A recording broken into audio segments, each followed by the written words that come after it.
Let's talk about this with Democratic Senator Bob Menendez of New Jersey. He's the chairman of the Senate Foreign Relations Committee.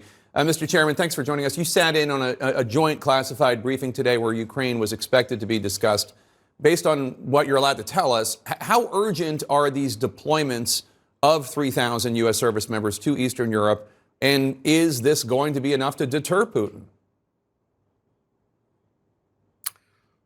Well, Jake, good to be with you. Look, I think these deployments speak to our assuring our NATO allies, particularly in the Baltic region and in the eastern flank, that our commitment to them under NATO is a strong resolve and unequivocal.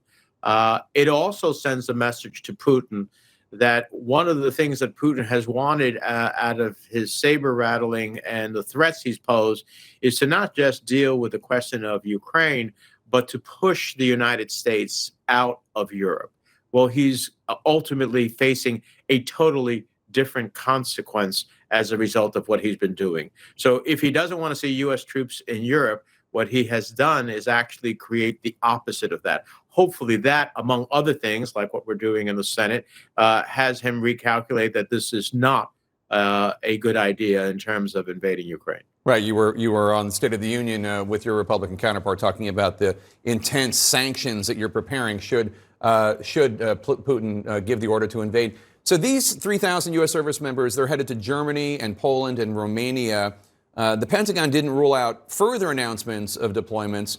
Why are those three countries the most critical place to send these 3,000 service members?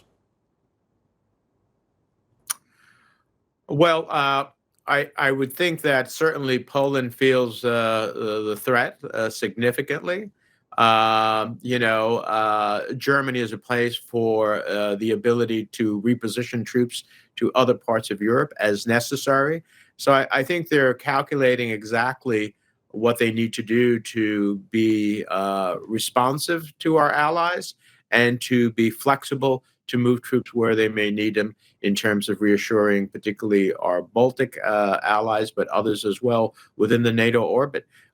In any event, I think it just sends a powerful message to Putin that one of the goals that he wanted to achieve is not only not being achieved, but the consequences are quite the inverse. The Pentagon stressed today that U.S. service members are not deploying to Ukraine itself, and obviously Ukraine is not a NATO member state. Do you envision any scenario ahead in which U.S. forces enter Ukraine, even to provide support? I do not, and I think the president has been very clear about that. Look, we do not seek conflict with Russia, but we also cannot allow Russia by force to change the territory of a country, to subject an independent sovereign country to its will to do what it wants. We cannot have another Munich moment as in 1938. We saw the history of that, and Putin only understands strength. That's why this troop deployment, I think, is incredibly important. That's why the bill that I hope we will finalize this week on a bipartisan basis, the mother of all sanctions and a whole host of other things in terms of helping Ukraine and deterring Putin are so incredibly important. We believe that Russia has a different path.